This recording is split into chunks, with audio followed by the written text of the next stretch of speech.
نحمدہ و نصلی علی رسولہ الکریم۔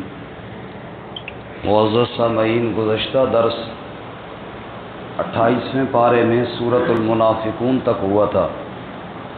اس کے بعد ہے جی سورۃ التغابن۔ سورۃ التغابن میں اللہ رب العزت نے ابتدا میں تو اپنی وحدانیت ہی کو بیان فرمایا اور اپنے علم کو بیان فرمایا کہ اللہ تعالیٰ چھپی باتوں کو بھی جاننے والے ہیں اور اعلانیہ باتوں کو بھی۔ لیکن جو لوگ اللہ تعالیٰ کی ذات کے منکر ہیں، اسی طرح اللہ تعالیٰ کے ساتھ کفر کرتے ہیں، ان کا کیا خیال ہے کہ وہ دوبارہ نہیں اٹھائے جائیں گے؟ فرمایا وہ یقیناً اٹھائے جائیں گے، اور جس دن وہ اٹھائے جائیں گے ذالک یوم التغابن، یہ ہار جیت کا دن ہے۔ کوئی اس دن ہار رہے ہوں گے اور کچھ اس دن جیت جائیں گے۔ اس لیے آگے اللہ فرماتے ہیں ایمان والو، تمہاری بیویاں اور اولاد بعض یہ بھی تمہارے دشمن ہیں، یعنی تم سے ایسے کام کرواتے ہیں جو تمہیں اللہ تعالیٰ کی نافرمانی اور آخرت کی ناکامی کا ذریعہ بنتے ہیں۔ انما اموالکم و اولادکم فتنہ، تمہارے مال اور اولاد فتنہ اور آزمائش ہیں۔ ہمارے پنجابی میں ایک مثال بنی ہے کہ کھائے ٹبر تو سودے قبر، یعنی اولاد کے لیے انسان حلال حرام کی تمیز نہیں کرتا، کھائیں گے وہ اور عذاب میں بھگتوں گا۔ اس لیے اللہ تعالیٰ نے فرمایا کہ یہ بھی دھیان کرو۔ اس کے بعد ہے سورۃ الطلاق۔ یا ایھا النبی اذا طلقتم النساء فطلقوهن لعدتهن واقصوا العدہ۔ طلاق کے کچھ مسائل سورۃ البقرہ میں بیان ہوئی ہے، کچھ سورۃ الاحزاب میں بھی بیان ہوئی ہے، اور کچھ بقیہ اس سورہ مبارکہ میں بھی ہیں۔ ایک تو یہ ہے کہ طلاق اگر دینی ہو تو عدت کے وقت میں دو، یعنی حیض کے دوران نہ دو، طہر کے دوران دو۔ اور اسی طرح وہ عورت جس کو حیض نہیں آتا اس کی عدت کا بھی یہاں پر بیان ہے کہ 3 مہینے اس کی عدت ہے۔ اسی طرح جس عورت کے پیٹ میں بچہ ہو اس کی عدت وضع حمل ہے، یعنی بچے کی پیدائش تک ہے۔ سورت کے آخر میں فرمایا اللہ نے 7 آسمانیں اور زمین اس لیے بنائے تاکہ ان کے بیچ میں اپنے حکم نازل کرے۔ یہ جو اللہ کے احکامات ہیں نا، ان کو مانو اور انہی کے اندر کامیابی ہے۔ اس کے بعد ہے جی سورۃ التحریم۔ سورۃ التحریم میں مسئلہ یہ بیان بھی کیا گیا کہ کسی چیز کو حلال کرنا یا حرام کرنا یہ اختیار صرف اللہ کے پاس ہے۔ اللہ کے علاوہ حلت اور حرمت کا اختیار کسی کے پاس نہیں ہے۔ شان نزول میں بڑا دلچسپ واقعہ ہے، آپ نے سنا ہوا ہوگا لیکن دوبارہ سنیں گے انشاءاللہ ایمان تازہ ہوگا۔ رسول کائنات رحمت کائنات حضرت محمد الرسول اللہ صلی اللہ علیہ وسلم، آپ کی عادت مبارکہ یہ تھی عصر کی نماز کے بعد آپ اپنی بیویوں کے پاس تھوڑا تھوڑا ٹائم گزارتے، حال حوال پوچھتے، تھوڑی دیر ان کے پاس بیٹھتے، پھر دوسرے کے پاس، پھر تیسرے کے پاس۔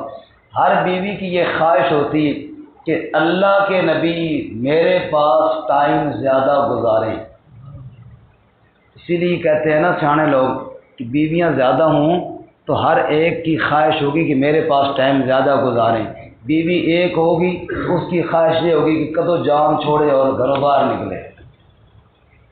اس لیے زیادہ بیویاں ہوں نا، ان کی خواہش ہوتی پھر آپس میں مقابلے میں نا کہ میرے پاس زیادہ رہے، ہر ایک انشاءاللہ کوشش کرے گی کہ میرے پاس ٹائم زیادہ گزارے۔ کیونکہ جو سوکن ہوتی ہے نا، کن آپ جانتے ہیں کس کو کہتے ہیں؟ یہ جب لوہے پہ آری چلتی ہے نا، کٹر چلتا ہے، چھوٹے چھوٹے ذرے ہوتے ہیں، لوہے کے ہوں یا ریت کے ہوں، وہ کن ہوتا ہے۔ اللہ نہ کرے کسی کی آنکھ میں گر جائے تو کتنی تکلیف ہوتی ہے؟ ہوتی ہے نہیں ہوتی ہے؟ ایک ذرہ گر جائے تو کتنی ہوتی ہے، اور اگر 100 ذرے گر جائیں تو پھر آنکھ کا کیا اثر ہوتا ہے۔ ایسے ہی ایک بیوی دوسری کے لیے 100 کن ہوتی ہے، وہ سمجھتی ہے کہ 100 ذرے میری آنکھ میں ہیں، تو اس لیے کھینچتے ہیں۔ خیر آپ صلی اللہ وسلم یہ جو وقت گزارتے تھے، حضرت زینب رضی اللہ تعالی عنہ انہوں نے ایک طریقہ یہ اختیار کیا اللہ کے نبی کو اپنے پاس زیادہ ٹھہرانے کا۔ نبی پاک صلی اللہ علیہ وسلم روٹین کے مطابق جو وقت گزارتے نا ان کے پاس، جب آپ اٹھنے لگتے تو حضرت زینب کہتی تھوڑی دیر اور ٹھہرے، یا رسول اللہ میں آپ کے لیے شربت تیار کرتی ہوں، شہد کا شربت۔ شہد کی بوتل کہیں ان کو مل گئی، آپ پھر بیٹھ جاتے، بس شہد کا شربت تو بڑی اچھی چیز ہے۔ وہ جناب آرام آرام سے ڈھکن کھولتی، پانی میں آہستہ آہستہ مکس کرتی تو تاکہ اللہ کے نبی زیادہ دیر ٹھہریں۔ اب وہ آپ صلی اللہ علیہ وسلم مثال کے طور پہ اگر ہر بیوی کے پاس 10 منٹ ٹھہرتے ہیں تو زینب کے پاس 15 منٹ ہو گئے، کیونکہ 5 منٹ وہ شہد کے شربت بننے میں لگنا شروع ہو گئے۔ اب یہ بات باقی ازواج نے نوٹ کی کہ ادھر نبی پاک زیادہ ٹھہرتے ہیں اور ہمارے پاس کم ٹھہرتے ہیں، یہ کیا وجہ ہے؟ تحقیق کی، پتہ چلا کہ ادھر تو جناب شہد کا شربت پیا جا رہا ہے۔ حضرت ام المومنین حضرت عائشہ رضی اللہ تعالی عنہ اور ام المومنین حضرت حفصہ رضی اللہ تعالی عنہ انہوں نے مشورہ کیا کہ یہ تو اس کا تو کوئی توڑ ہونا چاہیے، ادھر تو نبی پاک جو ہے زیادہ ٹھہرتے ہیں، یہ ٹھیک نہیں ہے، ہمارے پاس زیادہ آئیں، برابر ٹھہریں یا کم از کم۔ تو اب کیا کیا جائے؟ یوں نبی پاک کو منع کریں تو یہ بھی ٹھیک نہیں ہے، چلو کوئی طریقہ کریں۔ اصل میں تو محبت تھی نبی پاک کے ساتھ، ہمارے پاس زیادہ ٹھہرے۔ اب اس کے لیے انہوں نے طریقہ سوچا، آپس میں مشورہ کیا کہ کیا کیا جائے۔ آخر مشورے میں یہ طے کیا کہ بھائی نبی پاک جب آپ کے پاس آئے نا عائشہ تو تم کہو آپ سے مغافیر کی بو آ رہی ہے۔ مغافیر ایک قسم کا گوند ہوتا تھا، ہلکی ہلکی اس کی سمیل آتی تھی، اور یہی بات حفصہ بھی کہے گی۔ اور جب ایک آدمی کو ایک بات بار بار کہی جائے نا تو فطرتی طور پر بندے کو شک پڑ جاتا ہے، تو کوئی چکر تو ہے، ہر بندہ جو کہہ رہا ہے۔ کسی محلے میں لوگ کہتے ہیں کہ لوگ مولوی صاحب سے تنگ تھے، اللہ کا شکر ہے میرے ساتھی تو بڑے اچھے ہیں، مجھ سے تنگ نہیں ہیں، کسی اور محلے کی بات ہو رہی ہے۔ انہوں نے کہا مولوی صاحب سے جان چھڑائیں تو کیسے چھڑائیں؟ آپس میں مشورہ یہ کیا کہ ناراض بھی نہیں کرنا، تو ایسے کرو کہ جو بندہ مسجد جائے نا پوچھے استاد جی خیریت تو ہے، طبیعت تھوڑی خراب لگنی ہے، کوئی بخار شخار ہے، کوئی مسئلہ ہے، کرونا تو نہیں ہو گیا کدھر۔ اب ہر بندہ جو آ کے پوچھے، ایک بندے نے پوچھا، استاد جی نے کہا نہیں میں ٹھیک ٹھاک ہوں، دوسرے نے پوچھا، تیسرے نے پوچھا، اگلی نے بعد میں پھر 10 بندوں نے پوچھا، استاد جی کو بھی شک پڑ گیا کہ کوئی مسئلہ تو ہے، ہر بندہ جو کہتا ہے۔ اب وہ بار بار شیشے میں منہ دیکھے کیا چکر ہے، کوئی کمزور ہو گیا ہوں، کیا مسئلہ ہوا ہے۔ اگلے دن پھر سب نے پوچھا، تیسرا دن ابھی نہیں آیا کہ سچ مجھ کا استاد جی بیمار ہو گئے، ان کا استاد جی تھوڑی طبیعت زیادہ خراب ہے، چلو آپ کو گاڑی چھوڑاتے ہیں۔ گاڑی میں بٹھایا اور جان چھوڑائی استاد جی سے۔ جب ایک بار بار ایک بات کہی جائے نا تو فطرتی طور پر انسان کے ذہن میں اثر پڑ جاتا ہے کہ کوئی بات تو ہے۔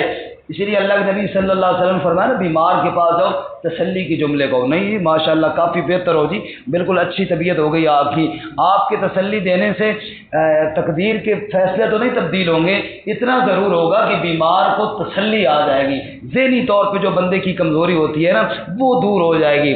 اب جب ازواج مطہرات نے یہ مشورہ کر لیا، نبی پاک اٹھ کے آیا عائشہ رضی اللہ تعالیٰ عنہ کے پاس، یا رسول اللہ آپ سے مغافیر کی بو آ رہی ہے؟ نہیں مجھ سے تو نہیں آ رہی، میں نے تو شہد استعمال کیے ہیں، کیا پتہ نہیں وہ شہد والی مکھی مغافیر پر بیٹھی ہو تو اس وجہ سے آ رہی ہو، پتہ نہیں، لیکن میں نے تو شہد کے علاوہ اور کچھ استعمال نہیں کیا۔ آپ وہاں سے اٹھ کے حفصہ کے پاس گئے، یا رسول اللہ کوئی مغافیر کی بو لگتا ہے آ رہی ہے آپ سے، میں نے تو بھائی شہد استعمال کیا، وہ جی کیا پتہ شہد کی مکھی اٹھ کے گئی ہو، اڑ کے مغافیر پہ گئی ہو اور اس وجہ سے یہ بو آ رہی ہو۔ جب دونوں نے کہا نبی پاک کو شک پڑا کہ شاید کوئی آ رہی ہوگی اسی لیے تو کہہ رہی ہیں، آپ نے فرمایا اچھا آج کے بعد اللہ کی قسم میں شہد استعمال نہیں کروں گا، کیونکہ بو سے تو آپ کو بڑی نفرت تھی۔ اب جناب یہی مشن تھا ان کا ازواج مطہرات کا کہ جناب اللہ کے نبی شہد استعمال نہ کریں گے تو بس جو اضافی ٹائم ہے نا وہ وہاں پہ نہیں لگے گا، آپ ہمارے پاس آ جائیں گے، مسئلہ حل ہو گیا۔ لیکن ان کو کیا پتہ تھا کہ یہ مسئلہ صرف یہاں تک نہیں ہے، یہ تو اوپر سے مسئلے چلتے ہیں۔ نبی پاک صلی اللہ علیہ وسلم کی تربیت تو خود اللہ تعالیٰ فرماتے ہیں، آپ نے تو قسم کھا لی کہ میں آئندہ شاید استعمال نہیں کروں گا، لیکن جبرائیل وہی لے کر آئے، یا ایھا النبی لما تحرم ما احل اللہ لک، اے نبی آپ نے کیوں حرام کیا اس چیز کو جس کو اللہ نے آپ کے لیے حلال کیا تھا؟ تبتغی مرضات ازواجک، کہ آپ اپنی بیویوں کی خوشنودی چاہتے تھے، واللہ غفور الرحیم، اللہ بخشنے والا رحم کرنے والا۔ شاید کوئی یہ نہ سمجھے کہ اللہ ڈانٹ رہا ہے اپنے نبی کو اور نعوذ باللہ خفا ہو گئے، ایسی کوئی بات نہیں ہے، صرف اللہ سمجھا رہے ہیں۔ اور میرے محبوب قد فرض اللہ لکم تحلۃ ایمانکم، قسم کا کفارہ ادا کریں اور وہ شے جو میں اللہ نے حلال کی ہے اس کو استعمال کریں، اس کے استعمال نہ کرنے کی قسم توڑیں۔ آپ کو تب پتہ چلا کہ اچھا یہ تو مغافیر وغیرہ کی بوشو کوئی نہیں تھی، یہ تو مشورہ ہوا ہے گھر میں۔ آپ گئے بیویوں سے کہنے لگے اچھا آپ نے جو مشورہ کیا ہے نا مجھے پتہ چل گیا ہے، لیکن آپ نے بہت زیادہ، جس طرح ہمارے طرح ہوتا ہے نا بندہ غصے ہو جاتا ہے، ایسی کوئی بات نہیں کی۔ اللہ خود فرماتے ہیں عرف بعضہ وأعرض عن بعض، کچھ ذکر کیا اور کچھ ذکر نہ کیا، تھوڑا بہت بات کہہ دی، اچھا مشورے کا پتہ چل گیا مجھے۔ جب یہ بات آپ نے کہی تو کہنے لگی من انبأک ھذا، آپ کو کس نے بتایا ہمارے مشورے کا؟ قال نبأنی العلیم الخبیر، مجھے اس نے بتایا جو علم والا ہے اور خبر رکھنے والا ہے۔ توجہ کرنا جی، 3-4 مسئلے ہیں جو سمجھنے والے ہیں، تعصب سے ہٹ کر سمجھنے کے دین نام ہی سیکھنے سکھانے کا ہے۔ فتنے فساد اور انتشار پھیلانے والے پر تو اللہ کی لعنت ہو۔ پہلا مسئلہ، عالم الغیب صرف اللہ کی ذات ہے۔ اگر اللہ کے نبی اسی واقعے میں 4 مسئلے حل ہوں گے جی، اگر رسول اللہ صلی اللہ علیہ وسلم عالم الغیب ہوتے تو جب ازواج مطہرات نے آپ کو کہا تھا مغافیر کی بو آ رہی ہے تو آپ قسم نہ کھاتے بلکہ فوراً کہہ دیتے کہ بس بس رہنے دو، تمہارے مشورے کا مجھے پتہ ہے، لیکن آپ نے نہیں کہا بلکہ ان کی بات پر یقین کر کے قسم بھی کھا لی کہ آئندہ میں شاید استعمال نہیں کروں گا۔ وہ تو تب پتہ چلا جب اللہ نے وحی کے ذریعے بتایا۔ تو ہمارا یہ عقیدہ ہے اور بالکل 100% قرآن کے مطابق عقیدہ ہے کہ جب تک اللہ نہ بتائے تب تک علم نہیں ہوتا، جب اللہ چاہتا ہے جن واقعات میں اللہ نے بتا دیا اپنے محبوب صلی اللہ علیہ وسلم۔ دوسرا مسئلہ ہے حاضر ناظر کا۔ بعض مسئلے تھوڑا خطیبوں نے بنائے ہیں، خطیب سمجھتے ہیں کہ تقریر میں آیا ذرا جوش کی، لوگوں کو خوش کرنے کے لیے 2-4 باتیں بڑھا دی، لوگ کہیں گے واہ واہ زیادہ ہو جاتی ہے۔ تو حاضر کا معنی ہوتا ہے موجود، ناظر نظر سے ہے دیکھنے والا۔ رسول اللہ صلی اللہ علیہ وسلم کے بارے میں یہ نظریہ مشہور ہے کہ آپ ہر جگہ موجود بھی ہیں اور ہر ایک کو دیکھتے بھی ہیں، یہ درست نہیں ہے۔ اگر یہ عقیدہ درست ہوتا کہ جب عائشہ اور حفصہ مشورہ کر رہی تھی تو اللہ کے نبی بھی وہاں پاس ہوتے نا، مشورہ کرنے ہی نہ دیتے۔ بھائی نبی پاک کے گھر میں مشورہ ہو رہا ہے، کہیں باہر تو ہو نہیں رہا، جو ہی بات ہوتی آپ فرماتے رہنے دو، بس یہ مشورہ نہ کرو، میں بھی پاس ہی بیٹھا ہوں۔ تو مشورہ ہوا اور باقاعدہ ہوا اور پھر طے ہوا، پھر نبی پاک کو کہا گیا، آپ نے یقین بھی کر لیا، معلوم ہوا ہر جگہ موجود صرف اللہ کی ذات ہے۔ تیسرا مسئلہ وہ ہے مختار کل، ہر چیز پر کلی اور مکمل اختیار صرف اللہ تعالیٰ کا ہے۔ دیکھو جی نبی پاک نے قسم بھی کھا لی کہ میں شاید استعمال نہیں کروں گا، لیکن اللہ نے کہا نہیں آپ کریں اور قسم کو توڑے، تو معلوم ہو کلی اختیار آپ کے پاس نہیں، کلی اختیار رب کے پاس ہے۔ اور آخری اور چوتھا مسئلہ یہ ہے جو اسی واقعے میں سارے مسئلے سمجھ آ رہے ہیں اگر سمجھنے کی نیت ہو تو، کہ آپ صلی اللہ علیہ وسلم کی ذات اللہ نے بشر بنائی تھی، اس میں کوئی شک نہیں، نوری فرشتے آپ کی عظمت کا مقابلہ نہیں کر سکتے، اللہ نے نوری فرشتوں سے زیادہ آپ کو شان عطا فرمائی ہے۔ جبرائیل علیہ السلام جب میرے نبی کا دربار ہے تو پیچھے اور کیا رہ گیا، لیکن ذات آپ کی بشر ہے۔ ہم نے قرآن میں پڑھا نا، نوری فرشتے آئے تھے ابراہیم علیہ السلام کے پاس، انہوں نے گوشت پیش کیا تو فرشتوں نے کھایا تھا؟ نہیں۔ کیوں؟ کہ فرشتے کھانے پینے سے پاک ہیں، وہ نہیں کھاتے۔ نبی پاک صلی اللہ علیہ وسلم نے شہد پیا نا، معلوم ہوا آپ انسانوں میں سے تھے اور کھاتے تھے پیتے تھے، اس لیے تو ہمارے لیے کھانے پینے کی سنتیں ہیں نا ساری۔ خیر، اس کے بعد آگے اللہ نے ازواج مطہرات کو تنبیہ کی کہ آئندہ ایسے مشورے نہیں کرنے نبی پاک صلی اللہ علیہ وسلم کے گھر میں، ورنہ نبی پاک آپ کو طلاق بھی دے سکتے ہیں اور آپ کے لیے بیویوں کی کمی کوئی نہیں ہے۔ سورت کے آخر میں اللہ تعالیٰ نے مثال بیان کی، جی کافروں کے لیے مثال ہے امرأۃ نوح و امرأۃ لوط، نوح علیہ السلام اور لوط علیہ السلام کی بیویاں پیغمبر کی بیویاں تھیں، لیکن جب پیغمبر کے راستے کو چھوڑا تو جہاں باقی قوم والے غرق اور تباہ ہوئے، پیغمبر کی بیویاں بھی تباہ ہو گئی، لوط علیہ السلام کی بیوی بھی اور نوح علیہ السلام کی بیوی بھی۔ وَضَرَبَ اللَّهُ مَثَلًا لِلَّذِينَ آمَنُوا امْرَأَتَ فِرْعَوْنَ، ایمان والوں کے لیے فرعون کی بیوی کی مثال ہے۔ شوہر فرعون ہے لیکن جب ایمان قبول کیا اللہ نے جنت کا وارث بنا دیا۔ اسی طرح مریم صدیقہ، اس کا بھی تذکرہ ہے۔ اس کے بعد جی سورۃ الملک، تبارک الذی بیدہ الملک، برکت دینے والی ذات کس کی ہے؟ بولو جی، اللہ تعالیٰ کی ذات۔ گلا میرا بیٹھا ہوا ہے، آپ کا تو نہیں بیٹھ کے نا ساتھ ساتھ۔ برکت دینے والی ذات کس کی ہے؟ اللہ تعالیٰ کی ہے۔ اور یہ مسئلہ قرآن کریم کی 3 صورتوں میں اللہ نے بیان کیا۔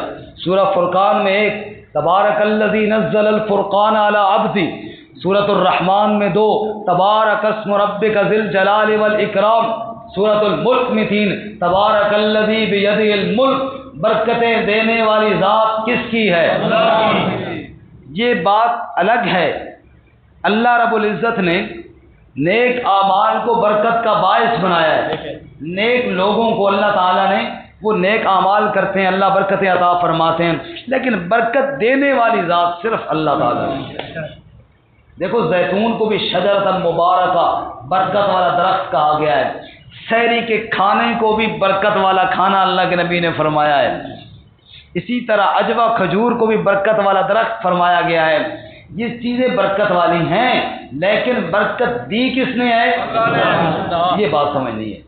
اسی لیے آپ کسی بزرگ کے پاس برکت کی دعا کروائیں، بالکل درست ہے، اچھی بات ہے، کروائیں دعا اور کروانی چاہیے، کوئی منع نہیں ہے، لیکن بزرگ کو آپ جگہ جگہ پھیرتے ہیں کہ ادھر بھی پیر رکھے گا تو برکت آئے گی، ادھر بھی پیر رکھے گا تو برکت آئے گی، یہ طریقہ درست نہیں ہے، کیونکہ بزرگ کے پیر میں نہیں، برکت اللہ نے دے، وہ دعا کرے گا، برکت کون دے گا؟ اللہ۔ ہمارے ایک دیہات میں پیر صاحب کو لے گیا بندہ، پیر صاحب خود سناتے ہیں کہ کہنے لگا جی ذرا میرے گھر میں ہر کوٹھے میں قدم پھیرو، ایک کمرے میں لے گیا، پھر دوسرے میں لے گیا، پھر تیسرے میں لے گیا، کہتا میں کہ یار بس بھی کر، کہتا نہیں جی نہیں، وہ ذرا گائے کا بھوسا رکھا ہوا تھا نا، تو بھوسا بڑا مہنگا ہوتا ہے، کہتے ذرا بھون والے کمرے سے پیر مار کے جاؤ، ذرا بھوسے والے کمرے میں بھی پیر مار کے جاؤ۔ پیر صاحب کہتے ہیں میں کہ گل سن، میں تیرا پیر ہاں یا میں سپرے والی مشین ہاں؟ تو ہر کمرے میں سپرے کرا رہا ہے مجھ سے، اللہ کے بندے میں دعا کروں گا، برکت تو اللہ نے دینی ہے، مجھے بھوئے والے کمرے کیوں لے کے جا رہے ہیں؟ کوئی عقل نو ہاتھ مار۔ تبارک الذی بیدہ الملک، برکت والی ذات اللہ کی ہے جس کے ہاتھ میں ملک اور بادشاہت ہے، وہ ہر چیز پر قادر ہے۔ توجہ کرنا جی، الذی خلق الموت والحیات لیبلوکم ایکم احسن عملا، اس نے موت بنائی، حیات بنائی۔ یہ موت اور حیات کا نظام کیوں بنایا؟ اس لیے بنایا تاکہ تمہیں آزمائے تم میں اچھے عمل کون کرتا ہے۔ 7 آسمان طے بطے بنا دیے، ما تری فی خلق الرحمن من تفاوت، رحمان کی تخلیق میں تمہیں کوئی عیب نظر نہیں آئے گا۔ فرجع البصر، نگاہ اٹھا، هل تری من فطور، کیا تجھے کوئی شگاف نظر آتا ہے؟ کیا تجھے کوئی عیب نظر آتا ہے؟ ثم ارجع البصر کرتین، پھر نگاہ کو دوہرا اور بار بار دیکھ، دوبارہ دیکھ، ینقلب الیک البصر خاسئا وہو حسیر، تیری آنکھ تو تھک جائے گی لیکن رب کی بڑی کائنات میں تجھے عیب نظر نہیں آئے گا۔ سبحان اللہ،